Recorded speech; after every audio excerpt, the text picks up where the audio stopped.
right, everybody. I just unloaded the Ryobi portable cement mixer. Just picked it up from Home Depot on special order, and we'll go ahead and get this together and hopefully get a review out.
All right, we have the concrete mixer all assembled. Piece of cake. Comes with pretty clear instructions and pictures, which is a bonus for me because I'd rather look at pictures than read the words. But the whole assembly took 15 minutes, less than 20 for sure. Very minimal tools. I put the whole thing together with a medium-sized crescent wrench.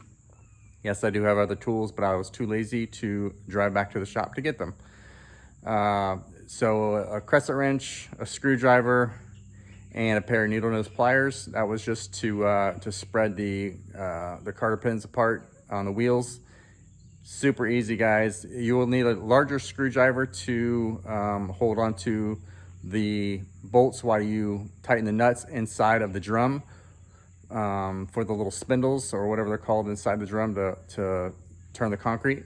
But that's it, very easy. And now we can get going with our project for the propane tank pad. I'm out here trying to lay this form down for the propane tank slab. And it's a bear. See all these trees? Well, where there's trees, there's roots. And in order to get this slab somewhat level, I've got to dig through the roots. and yeah, it's not fun. It's about 95 degrees out here, and I'm about to die.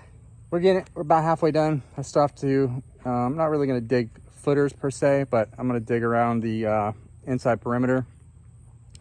And I gotta bring some dirt in from some field dirt that I have behind the house. And just kind of level things off and tamp it in and make sure all the, all the sides don't have gaps in the bottom of them. But yeah, we're getting there.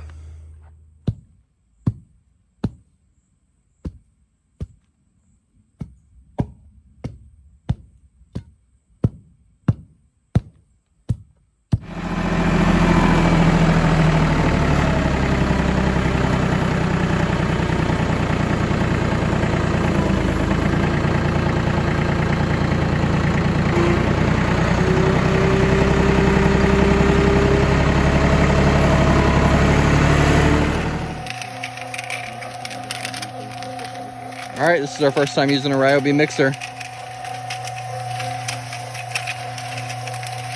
We are now starting our slab. Here we go. All right, we're about a third of the way done. Yeah, sounds pretty good. Looks good. We're finding out the concrete might need a little bit more water than what's stated on the bag. It's stating for 2.5 quarts per bag, but the mix is coming out a little bit dry. And we're definitely finding, I didn't read the instructions, obviously, why would I? But we're finding out it does mix better if you put the water in before the concrete. So just FYI.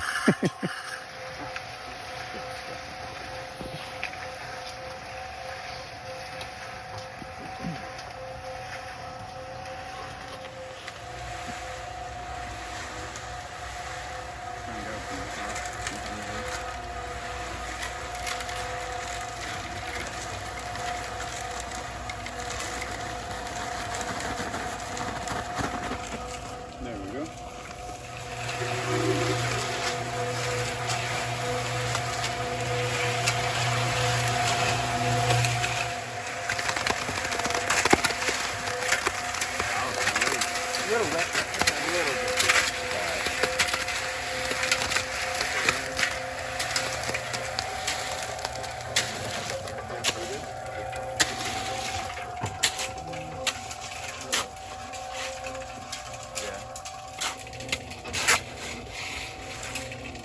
At least it's easy to work with. What is it? It's a little easier to work with. Yeah.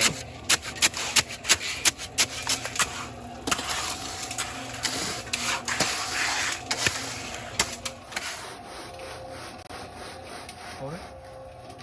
And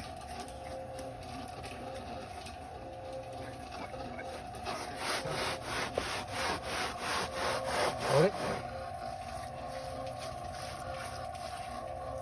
you got a few holes over there? Yeah. Yeah, let me see.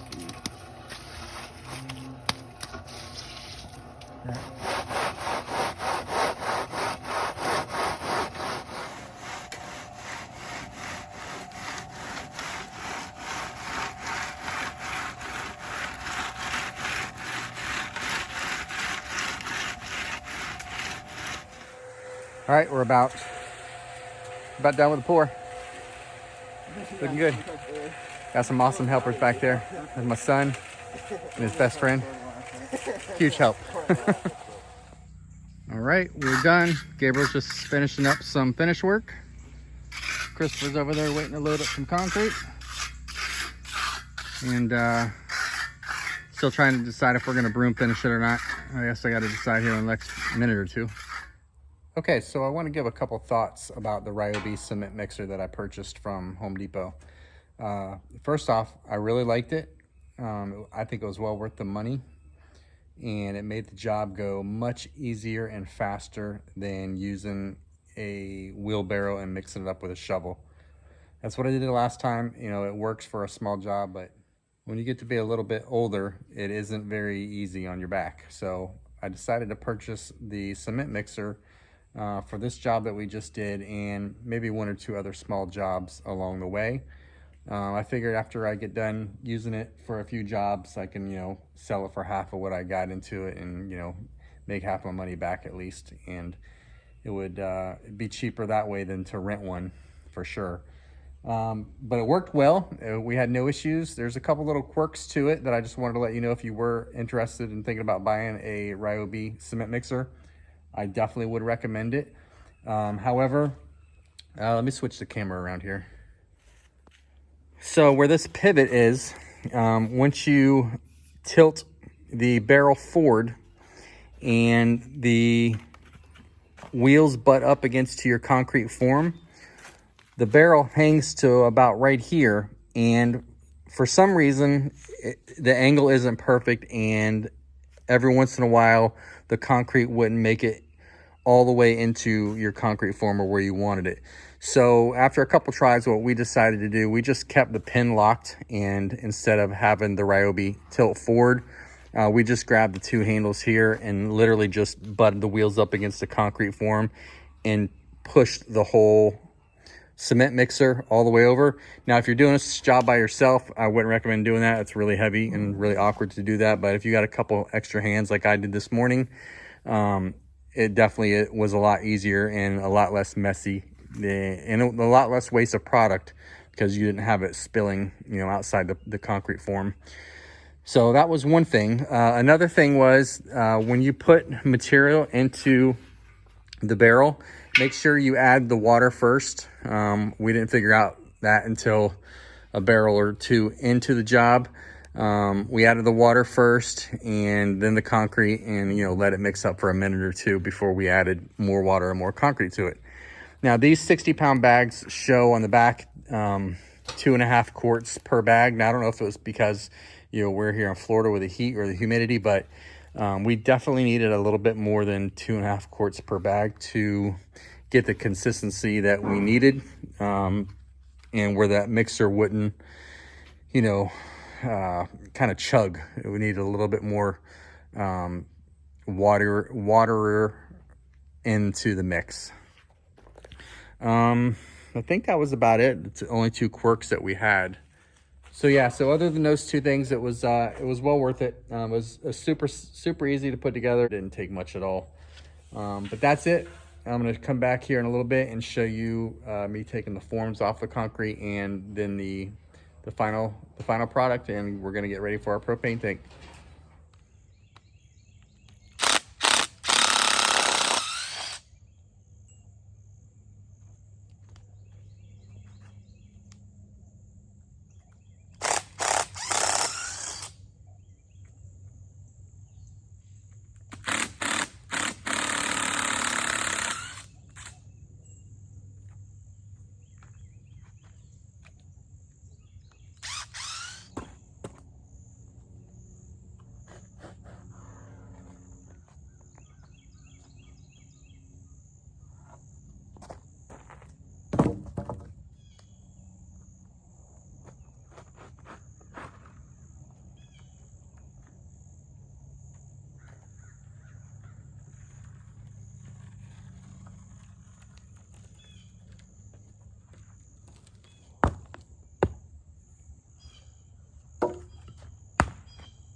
All right, y'all, that's it for this video. We appreciate you watching. This slab here, anybody can do this. It saved me several $100s doing it myself. Took from clearing the land, building the form, pouring the concrete, and cleanup, took a little over 5 hours to do.